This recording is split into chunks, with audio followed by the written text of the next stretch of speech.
Olá, vamos para mais uma aula de Direito Eleitoral. Meu nome é Moisés Casarotto, sou promotor de justiça e professor do SERS dessa matéria. Hoje vamos tratar de um tema importante, na verdade três temas, porque é arrecadação, gastos e prestação de contas, a questão financeira da campanha. A lei já tem vários artigos que tratam disso, na lei das eleições. Na verdade, o tema é muito mais amplo, na verdade, quando tem eleições, que o TSE faz as resoluções para as eleições sobre prestação de contas, a resolução que trata disso é mais do que 100 artigos. Mas, felizmente, a lei não tem todos esses artigos e a gente tem que saber o essencial. As provas têm cobrado, e até porque não cai essa resolução específica das eleições, mas sim o que está previsto na lei. Então, é fundamental nós entendermos as regras básicas que a lei prevê sobre esses três temas que são interligados.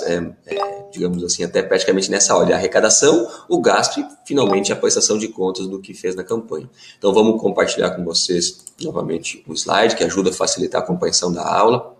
É importante, né, para nós entendermos esses três temas que estão intimamente ligados. Você arrecada, você gasta e você presta contas. É importante lembrar, né, para depois do estudo, aprofundamento de vocês, que a base legal está do artigo 17 ao 32 da Lei 9.504, porque aqui nós estamos falando das contas de campanha, não é prestação de contas ou arrecadação dos partidos políticos no seu ano normal lá, tendo ou não tendo eleição. Aqui simplesmente é a de campanha, quando vai eleição, que é a mais utilizada, que é a mais importante para as provas. Essa base legal, lembrando que quais são as fontes de recursos permitidas, né, no Brasil. Primeiro, pessoa física, né, financiamento de privado e pessoa física, são três fontes de arrecadação. Financiamento privado, que é hoje só pessoas físicas, porque pessoa jurídica está vedado, né, por decisão suprema, inclusive. 2, financiamento público pelo fundo partidário, que é a Lei 9.096, então todo ano o partido recebe dinheiro do fundo partidário, todos os anos tendo ou não tendo eleição, e depois uma parte desse dinheiro pode ser utilizado.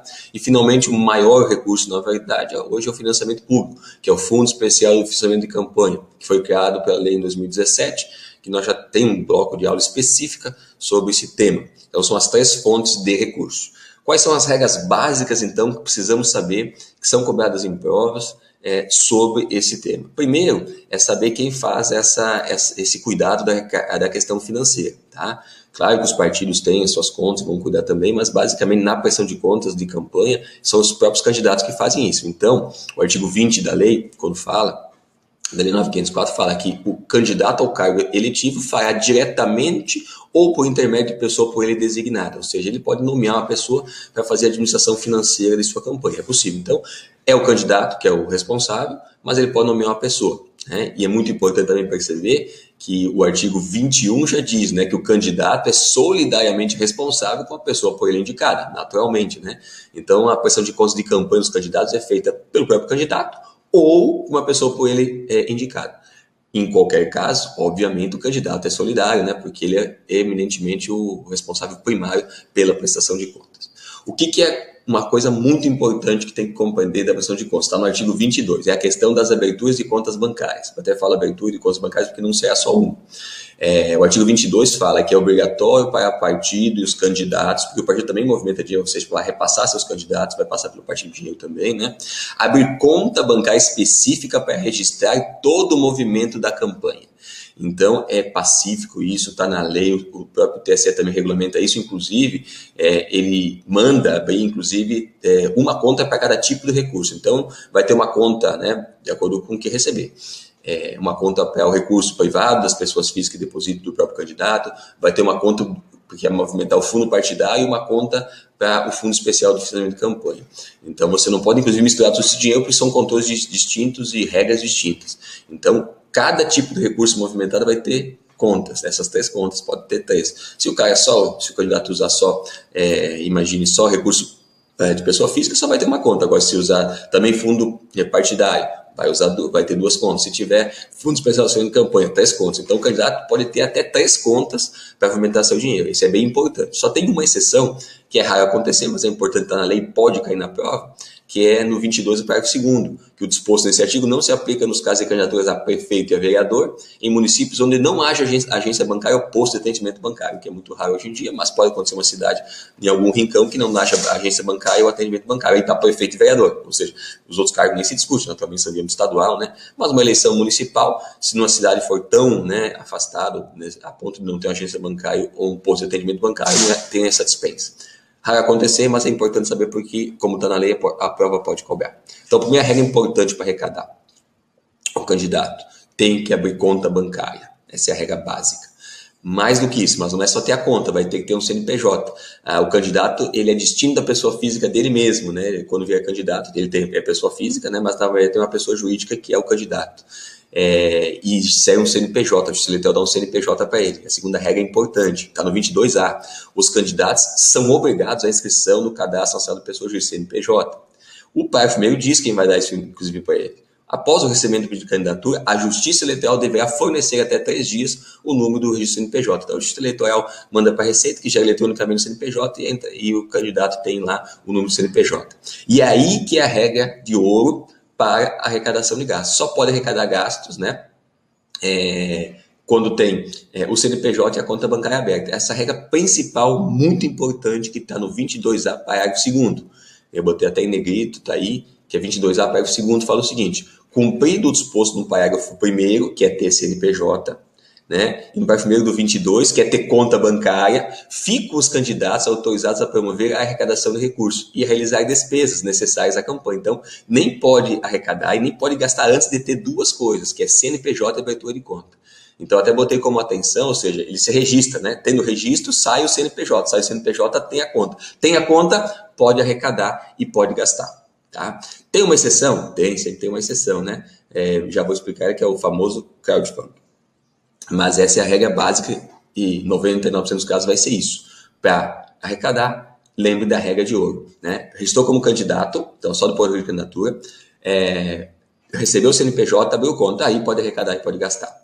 Tem uma hipótese, uma exceção interessante que está no artigo, no mesmo 22A, parágrafo 3º, que é a chamada vaquinha eletrônica, de arrecadar via internet, naqueles sites de arrecadação, de forma antecipada, mas só vai poder usar depois que vier candidato. Então é permitido sim, e aí veja o prazo, né? Desde 15 de maio do ano da eleição, então é bem antes, porque a eleição, o candidato acontece só lá em agosto, né?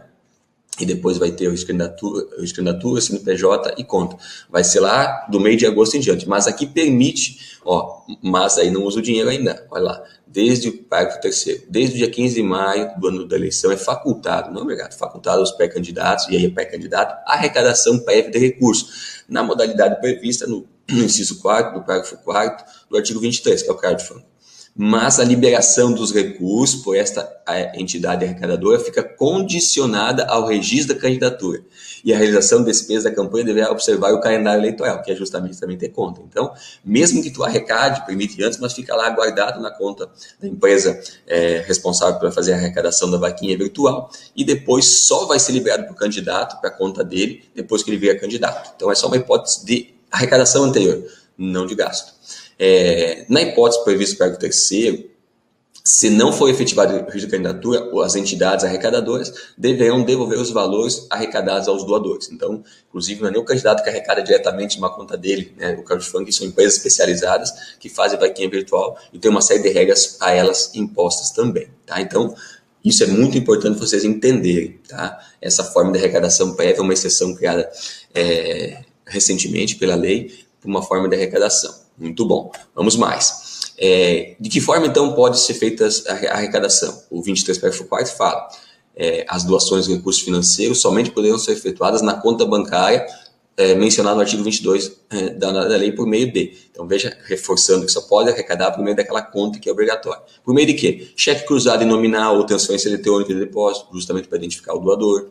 Depósito em espécie devidamente identificados até o limite do inciso 1 do parágrafo 1º desse artigo, então, um depósito identificado de dinheiro vivo. Terceiro, mecanismo disponível no sítio do candidato a partir da coligação na internet, permitindo, inclusive, o uso de cartão de crédito, que vai atender os seguintes requisitos. Ele vai ter uma série de requisitos aí, mas pode sim os sites aí na campanha, né? Também com todo o critério de identificar doador, recibo eleitoral, uma série de requisitos que está aí nesse mesmo inciso. Pode sim na época da campanha. E aquela modalidade até está sublinhada, né, que é aquela permitida a partir de 15 de maio, que é instituições que promovam técnicas de serviço de financiamento coletivo por meio de sítios de internet, aplicativos eletrônicos ou outros recursos similares, que deverão atender os seguintes requisitos. E também vai ter uma série de requisitos, né? Por uma questão da nossa aula não é possível detalhar todos, mas vocês também devem então ler esses incisos, né, que é o famoso crowdfunding que nós já falamos no slide anterior. Então, são as formas aí. E a última delas, a comercialização de bens ou serviços ou promoção de eventos de arrecadação realizado diretamente pelo candidato ao partido. Relação de eventos são jantares ou eventos feitos dentro da campanha que chama as pessoas e acabam fazendo doações. É muito comum, por exemplo, jantar, e aí cobram um valor, né, de entrada que é bastante alto para justamente arrecadar. Permitido o recibo eleitoral, tudo isso é permitido. Então, a regra geral do artigo 23 pode arrecadar depois de que tem conta aberta, CNPJ e conta aberta. Ok, tranquilo.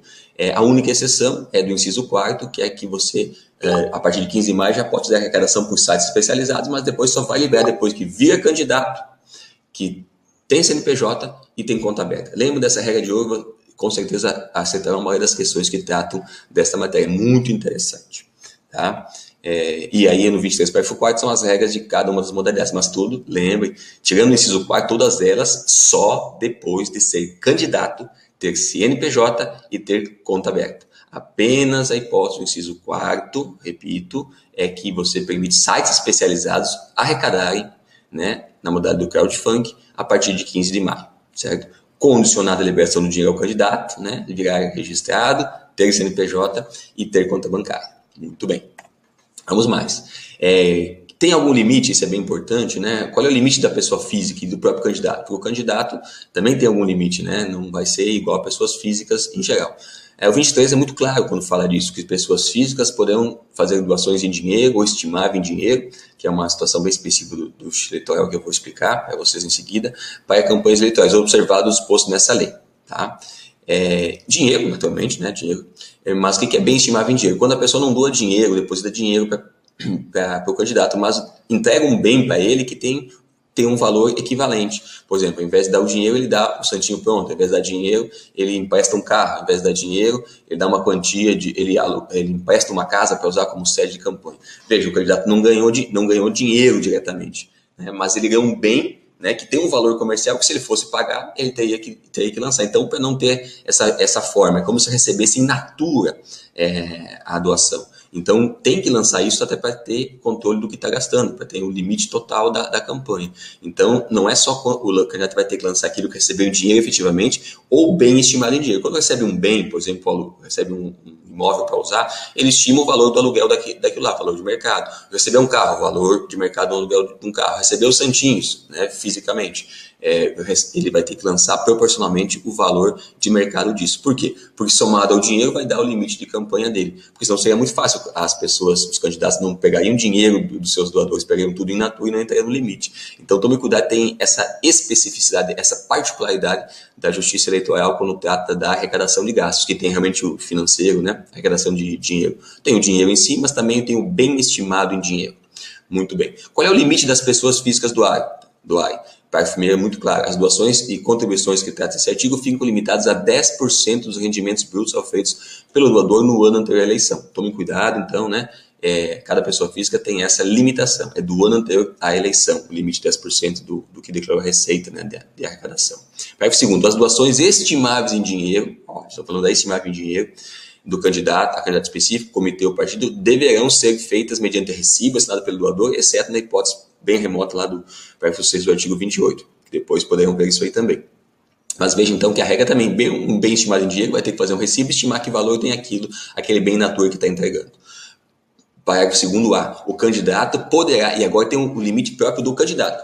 Qualquer pessoa física, sua esposa, seu amigo, seu parente, qualquer pessoa que for doar, é 10% do ano anterior à eleição. Mas o candidato não tem esse limite, tem outro limite, isso é bem importante vocês perceberem, um detalhe importante que tem sido muito cobrado em prova. O candidato poderá usar recursos próprios de sua campanha até o total de 10% do limite previsto para gastos da campanha ao cargo que concorre.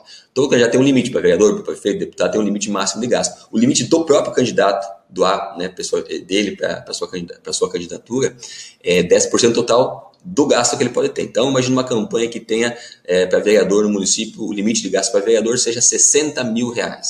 O que o candidato pode doar para ele mesmo? R$6 mil, certo? E as demais pessoas? 10% do rendimento delas, né? Mas percebam essa diferenciação que é fundamental, muito cobrada em prova. Limite do próprio candidato, 10% do limite de gasto da campanha dele, tá? Permitida para ele. Parágrafo 3º, a doação de quantia acima dos limites fixados nesse artigo, sujeito o infrator ao pagamento de multa de 100% da quantia em excesso. Então, a pessoa física que doar mais que 10% do rendimento anterior do ano, ou o candidato que doa 10% a mais do limite de gasto que lhe é permitido para ele tem uma multa de 100% do valor que excede, ou seja, uma multa alta. Tá? Isso é bem importante. Indo já para essa parte final das doações, temos também que entender o que é vedado, né? O que é vedado ao candidato. O 24 diz é vedado a partir do candidato a receber direto ou indiretamente doação em dinheiro, estimável em dinheiro, inclusive por meio de publicações de qualquer espécie precedente de. E vai ter uma lista, mas a regra de ouro aí, a segunda regra de ouro importante, lembra o seguinte: pessoa física só pode doar, então pessoa jurídica foi vedado. O STF vedou isso, depois virou lei também, mas esse artigo era feito anteriormente quando era permitido pessoa jurídica. Então, vocês vão perceber que todas elas vão ter a ver com pessoa jurídica, praticamente. Então, ou associações, que também são pessoas jurídicas. Então, na verdade, se você sabe a regra, a pessoa jurídica não pode doar, você vai acertar sempre essa questão. Porque o 24, de certa forma, depois da decisão do Supremo, ficou ultrapassado. O 24 diz, quem não pode doar? Entidade do governo estrangeiro. Tudo bem, pessoa jurídica. Organização direta, pública, direta, indireta ou fundação. Terceiro, concessionário de serviço público ou permissionário. Aí até pode ser, não. Eventualmente uma pessoa física, mas em regra jurídica. Entidade de direito privado que receba na condição do beneficiário contribuição compulsória em virtude de disposição legal. Ou entidade de utilidade pública, entidade de classe ou sindical, pessoas jurídicas sem fins lucrativos. Veja, e nós vamos passar o 24, são todas pessoas jurídicas. Então nunca pode aparecer pessoa jurídica. Se tem pessoa jurídica, é vedado a doação. Oitava, entidades beneficentes religiosas, entidades esportivas, organização não governamental que recebe recursos públicos, e assim vai. O inciso 11, organizações da sociedade civil e interesse público. Perceberam que é tudo pessoa jurídica? Então, se aparecer pessoa jurídica, não importa o nome, é vedado a doação. Fica muito simples essa resposta a qualquer questão nesse sentido. Parágrafo 4. O partido candidato que receber recurso proveniente de fonte vedada, né, do 24, qualquer pessoa jurídica ou mesmo em outras situações, ou de origem não identificada, ou seja, um doador que não se identificou, porque tem que saber quem são os doadores, deverá proceder à devolução dos valores recebidos ou não sendo possível a identificação da fonte, transferido na conta única do Tesouro Nacional. Então, fonte vedada ou origem não identificada, né, tem que devolver. Isso é muito importante, tá? Então, e com isso, a gente encerra esse primeiro ponto, que é da arrecadação. No próximo bloco, continuidade desses temas, nós vamos falar agora de gastos, que falamos até então de arrecadação, as regras principais sobre a arrecadação, e perceberam que tem vários detalhes importantes, né? Que o candidato, para arrecadar, tem que ter o registro da candidatura, tem que ter CNPJ da campanha e vai ter a conta aberta. E ele só arrecada depois disso. A única exceção é o crowdfunding, que é feito por sites especializados, a partir de 15 de maio do ano da eleição, mas esse dinheiro só será liberado ao candidato depois que ele realmente virar candidato, ter conta, CNPJ e conta. A regra continua a mesma. E lembrando que o que é permitido está no artigo 23, de doação, e no 24, que é vedado. Com essa dica muito importante daquilo que é pessoa jurídica sempre vai ser vedado, e pessoa física que está podendo é 10% do rendimento anterior ao ano da eleição, e o próprio candidato é 10% do limite de gasto para a sua campanha. Com isso, eu respondi a grande maioria das questões. Até o próximo bloco. Olá, então vamos para o nosso segundo bloco dos nossos temas, que são arrecadação, gastos e prestação de contas. No bloco anterior já tratamos da arrecadação, agora vamos tratar dos gastos. E é bem importante, para nós começarmos a questão dos gastos, sabermos dos limites, que existem limites e não está totalmente liberado aos candidatos e partidos gastarem o que quiserem nas campanhas. A lei estabeleceu limites até por uma questão de igualdade dos candidatos, nós vemos um desequilíbrio muito grande na questão financeira. Também, de certa forma, o limite é porque com a vedação de pessoa jurídica doar também faltou dinheiro, então é uma forma também de limitar a própria campanha.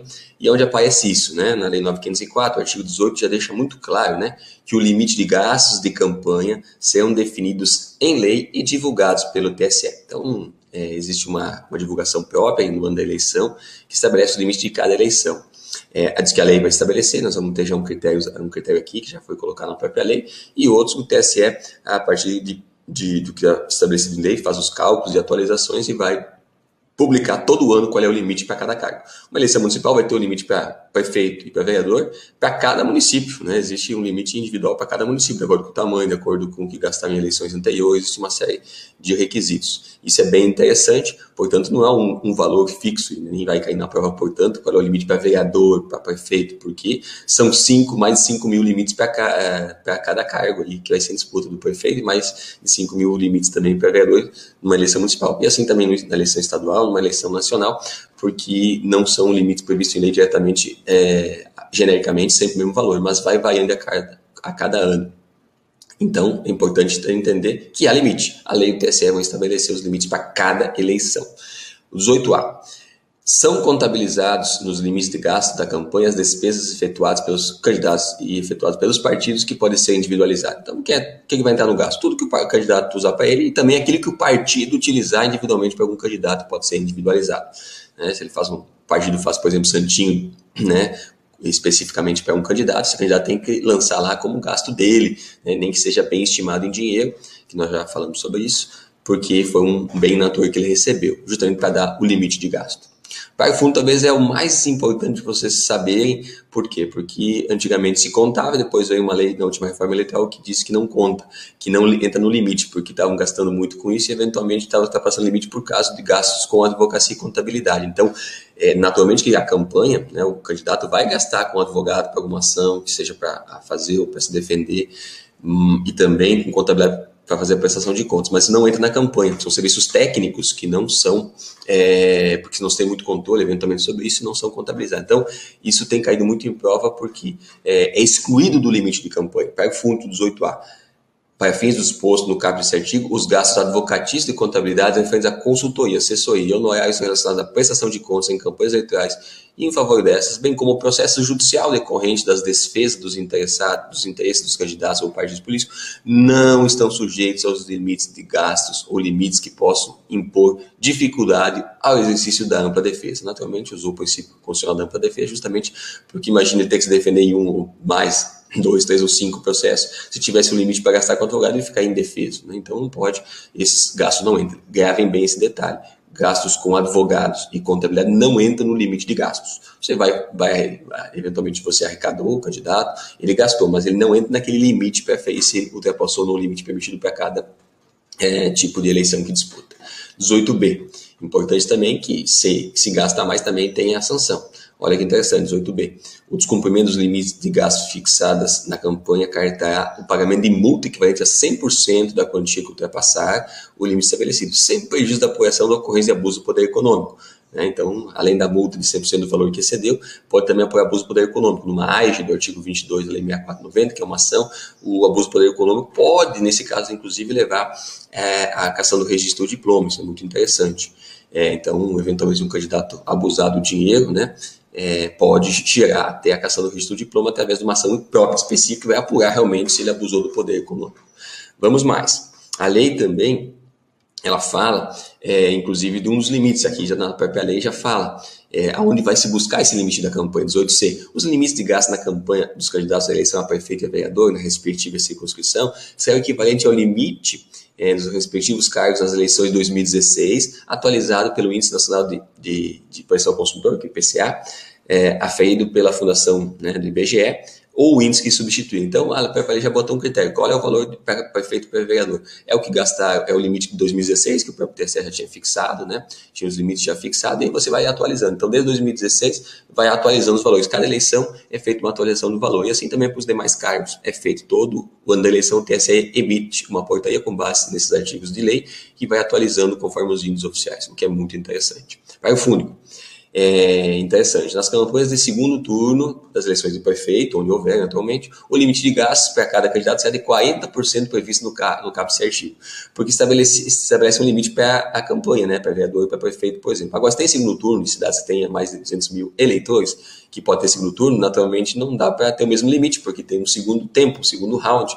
E aí a própria lei diz, olha, e se tiver segundo turno, ele pode gastar mais 40% daquele limite. Então, ele pode continuar arrecadando, e pode continuar gastando, aí só que o segundo turno é 40% do limite, tá? Então, tome cuidado, porque é 40% do limite. Então, eventualmente, a prova bota 50%, bota outros números até mais sugestivos, né? Mas é 40% vai para o segundo turno, de aumento de limite vai para o segundo turno, ok? ok? Muito interessante. A lei é tão detalhista e para tentar também não deixar os candidatos à vontade para inventarem vários gastos eventualmente que não são de campanha, e também não só pelo limite, mas até pela igualdade, ela estabeleceu o que é permitido. O 26 são considerados gastos eleitorais sujeitos ao registro e ao limite fixado na lei. Lembrando que só está fora do limite gasto com advogado e contabilidade. Tudo o resto vai entrar, com uma pequena mais lição que vai ser acrescentada aqui. Mas, em regra, né, todo mundo sabe os principais gastos de campanha, mas é importante entender que o 26 traz uma lista bem grande. Nós vamos falar de alguma delas aqui, por exemplo, né? Obviamente, o inciso 1, que é confecção de material impresso, de qualquer natureza e tamanho, observado disposto no terceiro do 38, tem que ter na propaganda, é o famoso santinho, material impresso, né? Ou qualquer outro adesivo dentro do tamanho permitido. 2, propaganda de publicidade direta ou indireta, por qualquer meio de divulgação destinada a conquistar votos, inclusive na internet, né? Então, eventualmente, se produz alguma coisa para a internet que está pagando, um posicionamento que é permitido dentro da lei, essas situações todas são gastos de campanha. 3, aluguel de locais para promoção de atos de campanha, né, quando aluga um local, tranquilo.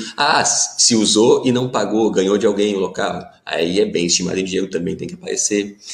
3º, despesas com transporte, deslocamento de candidatos ou pessoal a serviço das candidaturas, observadas as exceções, que vai ser outra exceção que não vai entrar no limite, além de contabilidade. E gasto com advogado. Esse parágrafo 3º nós vamos trabalhar no próximo slide, que é a terceira exceção que tem que saber. 5º, correspondências e despesas postais, que manda no correio. 6º, despesas com instalações, organização e funcionamento do comitê e serviços essenciais das eleições, né? Tem que ter lá um telefone, tem que ter água, tem que ter, ou seja, nesse local você vai ter várias despesas para manter aquele local, né? Limpeza daquele local, tranquilo. 7º, remuneração, gratificação de qualquer espécie a pessoal que presta serviço à campanha ou ao comitê eleitoral, que são os famosos cabos eleitorais, que também vão ter limite para ele, específico, mas cabo eleitoral é uma coisa muito utilizada, e as pessoas que são pagas. Tem serviço voluntário que as pessoas fazem porque são do partido, são simpatizantes daquele candidato e fazem, mas tem cabos eleitorais pagos, eles aparecem na campanha. Mais, 8º, montagem e operação de som, propaganda e assemelhados, naturalmente. 9º, realização de comícios e eventos destinados à promoção das candidaturas, que é bem óbvio também, né? E aí, eu gasto muito isso no inciso 10, produção de programas de rádio, TV e vídeos, inclusive destinado à propaganda gratuita, né? Ou seja, que está no rádio e TV, aquela propaganda. Então, os gastos para promover isso, claro, tem empresas que são feitas para fazer a filmagem, para fazer jingle e assim por diante. Inciso 12, realização de pesquisa ou testes pré-eleitorais, que é permitido aos candidatos ou partidos como pagarem, né, pesquisas, mas aí tem despesa. Veja que eu até pulei alguns, porque nem tem a lista, uns até foram revogados, né, mas é bem interessante toda essa lista. O 15, custos com criação e inclusão de sítios da internet ou com impulsionamento de conteúdo contratados diretamente pelo provedor na aplicação internet com sede e fogo no país, que hoje em dia a campanha ficou virtualizada, então tudo que vai gastar na internet, que é permitido, vai ter que ser lançado.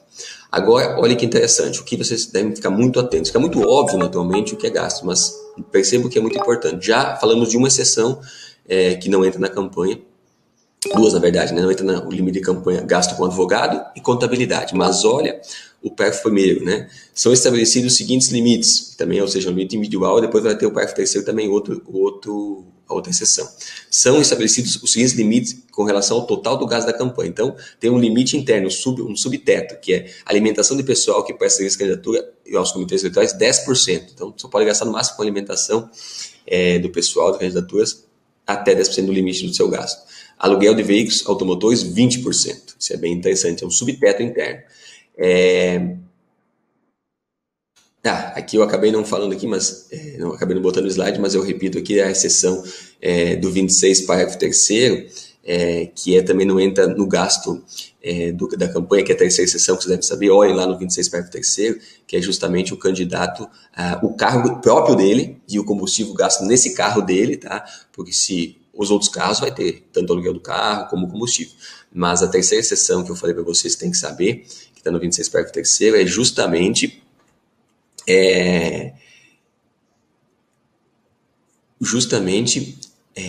carro próprio do candidato e o combustível e alimentação por ele gasto, porque fica muito difícil ficar fazendo esse controle, porque ele é pessoa física, tem carro, usa dele, e não tem um carro só para a campanha. Então, a lei achou por bem botar também essa exceção, dizer que não entra no limite da campanha o lançamento, né, do gasto do carro próprio do candidato e nem do combustível e alimentação que ele gasta na campanha, até porque isso é muito difícil de controle.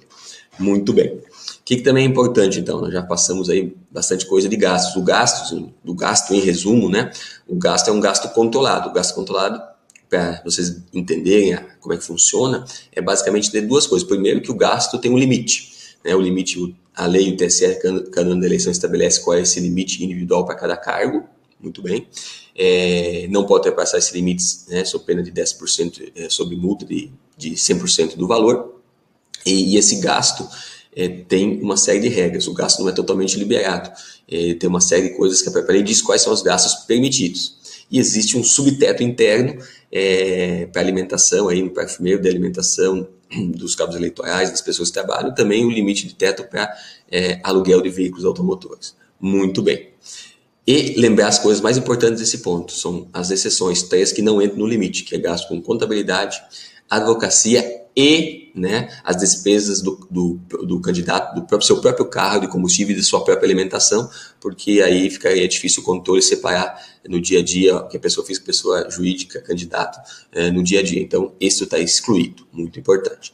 Passado tudo isso, então, a pessoa arrecadou, a pessoa gastou, depois ela tem que prestar contas para a Justiça Eleitoral ver se ela fez tudo direitinho, de acordo com a lei, e se não teve excessos. Isso tem a chamada daí, o terceiro e último ponto da matéria, que é a prestação de contas, que ela é feita até 30 dias após a eleição. Tá? Então, depende o dia do primeiro e segundo domingo de outubro, primeiro domingo de outubro, né, quando tem primeiro turno só, e segundo domingo e último domingo de outubro, se tiver segundo turno, vai ter as respectivas prestações de contas. Muito bem. Quem presta?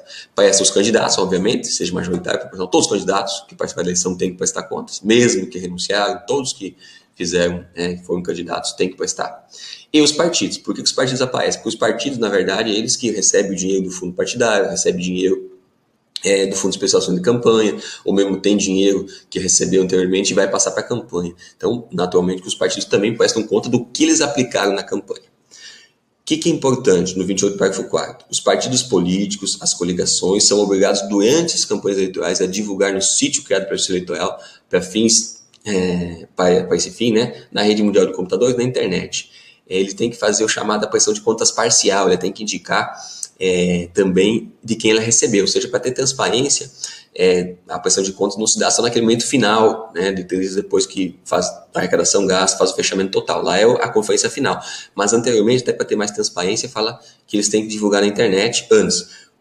Inciso 1, recursos de dinheiros recebidos pelo financiamento de campanha eleitoral em até 72 horas após seu recebimento, né? Então é interessante que tudo que vai arrecadando durante a campanha já tem que botar esse sítio da internet disponibilidade pelo Justiça Eleitoral da arrecadação que está sendo feita. E aí, que é a prestação de contas parcial, no dia 15, inciso 2, no 15 de setembro, o relatório discriminado da transferência do fundo partidário, os recursos de dinheiro e estimáveis em dinheiro, bem como os gastos realizados, que é justamente uma prestação de contas parcial. No dia 15 de setembro, né, porque a eleição é em outubro, então já manda dar uma parcial, é prestação de contas parcial que eles chamam isso. Né? A arrecadação tem que, a cada 72 horas que recebeu, tem que lançar. Mas a prestação de contas parcial que a gente chama, que é quando bota a arrecadação e os gastos, 15 de setembro tem que divulgar a prestação de contas parcial, para justamente as pessoas poderem acompanhar. Isso é muito interessante. Aí, o que a Justiça Eleitoral faz? Faz uma análise da regularidade dessas campanhas. Então, prestou contas. Então, o artigo 30, que é o principal artigo importante do tema prestação de contas, o principal artigo é o artigo 30.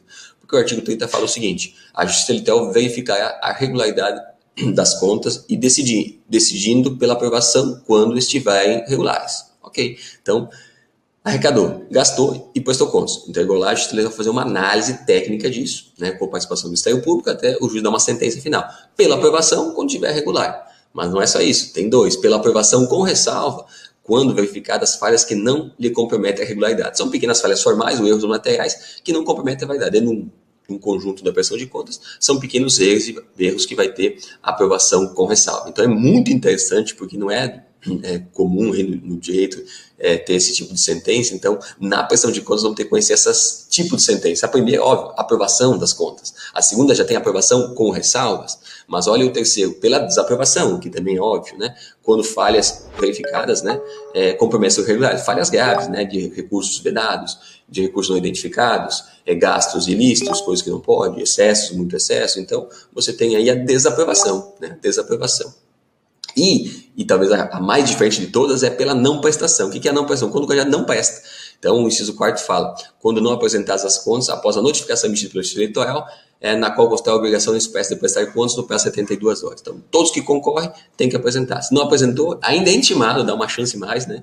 É intimado para 72 horas apresentar. Não apresentou, é julgada não prestada. Então, são 4 espécies, é importante vocês perceberem, são 4 espécies de julgamento da prestação de contas, né? Que vai ser a aprovação com ressalva, desaprovação ou pela não prestação. Depois, no próximo bloco, vamos trabalhar quais as consequências de cada uma delas e quais são, isso é muito importante. Mas gravem bem as 4 hipóteses de julgamento da prestação de contas. Aprovadas com ressalvas, desaprovadas ou julgadas não prestadas. Até o próximo bloco para encerrar esse tema. Olá, então vamos para o terceiro e último bloco para nós encerrarmos prestação de contas e depois também fazer a aplicação desses temas em questões de concurso para ver como é que as bancas cobram. Vamos então, para encerrar a prestação de contas, reafirmar e relembrar no artigo 30, que é um pouco diferente para a gente entender a prestação de contas e é um processo jurisdicional que a Justiça Eleitoral analisa com a participação do Ministério Público, se vai ser aprovado ou não, quais são as espécies de decisão. O artigo 30, já foi dito no bloco anterior, vou repetir agora, tem que memorizar as 4 espécies de decisões, que quando está no regular tem pela aprovação, quando regular, inciso 2, pela aprovação com ressalva, quando tem pequenas falhas que não compromete, desaprovação, quando tem coisas mais graves que realmente compromete a prestação de contas, e pela não prestação, quando o candidato ou o partido não prestam contas, e aí, mesmo intimados, aí eles são julgadas não prestadas. Importante perceber, para completar, que a própria lei teve alguns cuidados. O primeiro cuidado está no parágrafo 1º do 30, que fala: a decisão que julgar as contas dos candidatos eleitos, ao detalhe, eleitos, será publicada até 3 dias antes de diplomação. A diplomação ocorre lá em dezembro, justamente o candidato pega o diploma e toma posse em janeiro. Por que antes da diplomação? Porque para permitir que, se alguém abusar, entrar com as ações pertinentes. Porque uma das ações usadas, por exemplo, a AIGE, só vai até a diplomação. Ou se usar a representação do 30A, vai até 15 dias da diplomação. Então é bem importante perceber que as contas dos eleitos, porque os não eleitos podem ser julgados depois, inclusive no ano seguinte, mas as dos eleitos precisam ser julgadas até 3 dias antes da diplomação. Tá? Muito bem.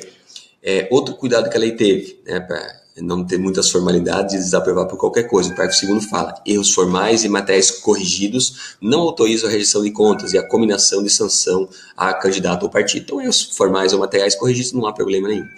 O parágrafo 2º A é bem importante também, porque ele foi mais específico ainda. Erros formais e materiais irrelevantes, porque o parágrafo 2º falou corrigidos. E aqueles que não foram corrigidos? Porque às vezes em time o candidato não corrige. Aí o parágrafo 2º fala: erros formais e materiais irrelevantes no conjunto da prestação de contas que não comprometem o seu resultado não acarreta a rejeição das contas. Então, até isso tiveram que fazer, porque existiam várias situações que até eram coisas pequenas, mas não sanadas, e que gerava desaprovação. Muito bem, tomem cuidado com esses 3 pontos aí, tá? Vamos mais, importante, quais são as consequências? Porque muita gente acha que desaprovou as contas, as consequências são graves, não pode ser diplomado, não é bem assim. Na lei tem consequências para o partido, né, atualmente, mas o candidato diretamente, tirando uma hipótese, todas elas dependem de uma nova ação para ter consequência realmente ao seu cargo, porque a prestação de contas por si só não gera nenhuma consequência muito grave ao candidato, mas ao partido sim. Então vamos lá, quais são as consequências? Temos que separar. Se for o partido que foi julgado desaprovado as contas, tá? O que acontece com o partido não prestado? 25. O partido, veja bem, partido, aqui não está vendo com o candidato, o partido que descumpriu as normas referentes à arrecadação e aplicação de recursos fixadas nesta lei perderá o direito ao recebimento da cota do fundo partidário do ano seguinte, sem prejuízo de responder os candidatos beneficiados pelo abuso do poder econômico. Tá? O partido perde o que então? O fundo partidário do ano posterior, tá? Do ano seguinte, e o candidato tem que analisar a questão se teve abuso ou não. Parágrafo único. Mas o ano inteiro, né? Parágrafo único fala a suspensão do repasse das cotas do fundo partidário por desaprovação total ou parcial da prestação de contas do candidato deverá ser aplicada de forma proporcional e razoável no período de 1 mês a 12 meses. Então, não é um ano, né? É no ano seguinte, mas de 1 mês a 12 meses, de acordo com a gravidade. E aí vai ter as regras aí, detalhezinhos, como é que vai fazer a situação, né, por meio de desconto do valor do repasse na importância apontado como regular, não podendo ser aplicada a sanção da suspensão caso a prestação de contas não seja julgada pelo juiz do tribunal competente após 5 dias da sua apresentação. Então tem algumas regras, mas basicamente tem que lembrar isso, ok? Que isso, para o partido suspende o fundo partidário no ano seguinte, por que prazo de 1 mês a 12 meses. Isso é interessante, parece bem que existe uma proporcionalidade interna. As questões de prova usam muito esse detalhe aí. Muito mais. Vamos mais. E o candidato? O que acontece com o candidato com as contas desaprovadas? Tá? Em regra, precisa uma nova ação de responsabilização. Né? E não adianta imaginar que a desaprovação por si só já gera uma consequência negativa. Apenas a não prestação que gera uma consequência direta a ele de não participar no próximo pleito. Mas fora isso, todas as demandam de uma ação própria para provar o abuso dele. 22, parágrafo 4. Rejeitadas as contas, a Justiça Eleitoral remeterá a cópia de todo o processo ao Ministério Público Eleitoral para fins do 22 da Lei 6490, que é a AIGE, que vai ter a diplomação. Então, quando rejeita, manda para o MP analisar, para eventual AIGE até a diplomação. Por isso que dos eleitos tem que ser feita até 3 dias da diplomação. Interessante. Mas não é só isso. A lei tem uma outra opção também, seja para um candidato eleito ou não eleito, que é julgado até depois da diplomação, tem uma segunda saída. O 30A, que é qualquer partido político ou coligação, poderá representar o Justiça Eleitoral no prazo de 15 dias após a diplomação, relatando os fatos, indicando provas e pedir abertura de investigação judicial para condutas em desacordo com as normas desta lei relativas à arrecadação e gastos. Então, uma desaprovação de contas pode gerar uma AIGE ou pode gerar uma representação do 30A, do ponto de vista pelo menos civil, né? Civil eleitoral para as consequências, né, de quanto o candidato de perda de multas, de perda do cargo ou diploma se já está diplomado, né? Claro, tem sanções criminais se eventualmente teve crime, mas civil tem essas duas ações possíveis. Parágrafo 1º. Na apuração que trata esse artigo, aplicar-se-á o procedimento do artigo 22 da Lei 6490, que é o procedimento da AIGE, mas é uma representação do 30A. Parágrafo 2º. Comprovado, e aí a grande consequência disso, comprovada a captação ou gastos ilícitos de recursos para fins eleitorais, será negado o diploma, né, ao candidato ou cassado se já ter sido otorgado. Por isso que a representação do 30A é gravíssima e tem um poder enorme, porque uma vez julgada procedente, o candidato será cassado, inclusive seu diploma se já foi otorgado. Em regra, sempre depois, né? Então veja a consequência muito forte, né? Mas veja que as duas situações demandam de uma ação própria posterior, ou uma AIGE ou uma representação do 30A.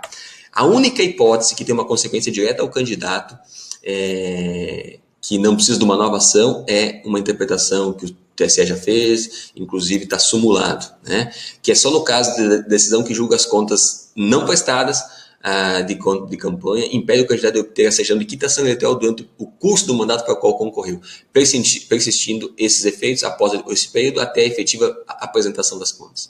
Então, vejo que se julga as contas não prestadas, nos 4 anos seguintes daquele mandato ele fica sem quitação eleitoral, portanto não pode concorrer. E pode durar até mais se ele não prestar contas, e fica 5, 6, 7, 8 anos até que ele presta conta. Então, a única consequência direta, negativa, direta realmente na prestação de contas é se ele não presta conta. Aí ele fica já sem poder concorrer nas próximas até apresentar.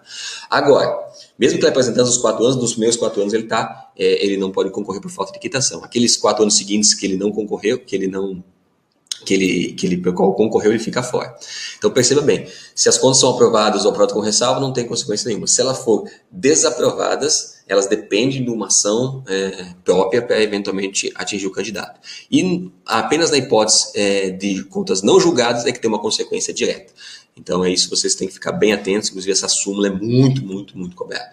Tá bom? Então vamos agora ir para as questões, aplicar isso na prática. É muito importante perceber como é que as bancas cobram esses temas, né? Esses 3 temas que tratamos aí nesses blocos, que é arrecadar, gastar e prestar contas. O CESP-CBASP, em 2019, o juiz Santa Catarina, por exemplo, falou o seguinte: a respeito da prestação de contas dos partidos e candidatos e da arrecadação de dinheiro para fins eleitorais, julga os seguintes itens. 1. As doações realizadas por pessoas físicas a partidos políticos estão limitadas a 10% dos rendimentos brutos aferidos pelo doador no ano anterior à eleição. Corretíssimo, né? Nós falamos que o limite de pessoa física é 10% do ano anterior à eleição. Perfeito, correto. já é correta. 2. As contas bancárias utilizadas para o registro das movimentação financeira de campanha eleitoral são submetidas ao sigilo e seus extratos integram informações de natureza privada, não compondo a pressão de contas, não compondo a pressão de contas a justiça eleitoral. Compõe sim. Essas contas são contas públicas, onde vai dinheiro do fundo partidário, onde vai dinheiro do fundo especial de campanha, os candidatos têm que prestar contas, ou seja, essa aí não está nem abrangida pelo sigilo privado, não. Então, essa aí é absurda, essa constatação de que o extrato da conta aberta para conferir se tudo que recebeu passou pela conta, o que gastou passou pela conta, não ser possível acessar essa conta, se possível, extratos publicizados. 2, errado. 3, o candidato deverá emitir recibo eleitoral referente à cessão de automóvel de propriedade de seu cônjuge que tenha destinado para uso pessoal do candidato durante a campanha, né? Esse é não só emitir recibo, tem que fazer sim, né? Porque não é dele, o que é dispensado é apenas dele, tá? Então, deve emitir recibo da cessão de automóvel, da propriedade do seu cônjuge, sim, porque o que está dispensado, que não entra no limite, eventualmente, é o carro próprio do candidato, o combustível e também a alimentação, estadia do próprio candidato, não do seu cônjuge. O cônjuge, como qualquer outro parente, tem que emitir, sim, recibo. Tranquilo. 3 também está correta. Os partidos políticos devem destinar no mínimo 20% do montante do Fundo Especial de Campanha para aplicação das campanhas das suas candidatas, né? Cota de gênero aqui, não é 20%, a cota mínima de gênero é 30%, e também, na aula específica de qual a gente tratamos disso, né? De que o valor é proporcional à candidatura feminina. Se é 30%, 30% de candidaturas femininas é de dinheiro e tempo de TV. Então, está errado. Aqui as duas corretas são a 1 e a 3, ok? A 1 e as 3 estão corretas. Até aqui foi um erro material, mas é 1 e 3 correta. Banca agora, VUNESP 2018, juiz agora São Paulo. Só fiz uma adaptação, porque pela mudança que teve recente, em 2019 tive que fazer uma adaptação, mas a essência está igual. Em relação à imposição de sanções aos partidos, correto afirmar. Então, lembre que agora é de partidos, que nós vamos falar sanção para partido já tem na própria lei, que é perder o fundo partidário no ano seguinte, mas é de 1 a 12 meses, né? Proporcional. Olha aqui que a questão muito bem trata. Se o partido receber fundos de origem vedada, a agremiação deverá ter participação no fundo partidário até que a agremiação deixará de ter participação no fundo partidário até que os valores sejam restituídos e satisfeita a multa que tiver sido imposta. Não é essa a consequência prevista na lei. Tá? B, perderá o direito ao recebimento da cota do fundo partidário no ano seguinte, sem prejuízo de responder os candidatos beneficiados pelo abuso do poder econômico. Literal, o artigo que nós citamos lá anteriormente, que justamente perde no ano seguinte, que não falou a quantidade. Correto? No ano seguinte, sem prejuízo do candidato responder pelo abuso do poder econômico. Perfeito. Então, a letra B, correta. Letra C. No caso de recebimento de doação acima do limite, fica suspensa por 1 ano a participação do fundo partidário e ser aplicada ao partido multa correspondente ao dobro do valor que exceder esse limite. Não, né? Não é, a gente viu aí, já trabalha, né? Porque diz que tem a multa, fica suspensa por 1 ano a participação, não é de 1 ano, é de 1 mês a 12 meses. Aqui ela trabalhou com o tamanho da multa, não é de 1 ano total, é de 1 mês a 12 meses. Perceba como é importante e errado a letra C. Letra D. A desaprovação de contas do partido implicará exclusivamente a sanção de devolução da importância apontada como irregular, acrescida em multa de 20%. Não é essa a consequência. Ela perde o fundo partidário do ano seguinte, de 1 mês a 12 meses, que vai ser julgada na prestação de contas. Não é simplesmente a sanção de devolução. Perceba como é importante perceber, então, qual é a sanção do partido, que é perder o fundo partidário do ano seguinte, no ano seguinte, e que quantia isso perde o fundo, lá do artigo que fala. De 1 mês a 12 meses. Então, a letra B é a correta, né? Mas perceba os detalhes aí que tem que conhecer. Outra agora, FMP 2017, promotor de Rondônia.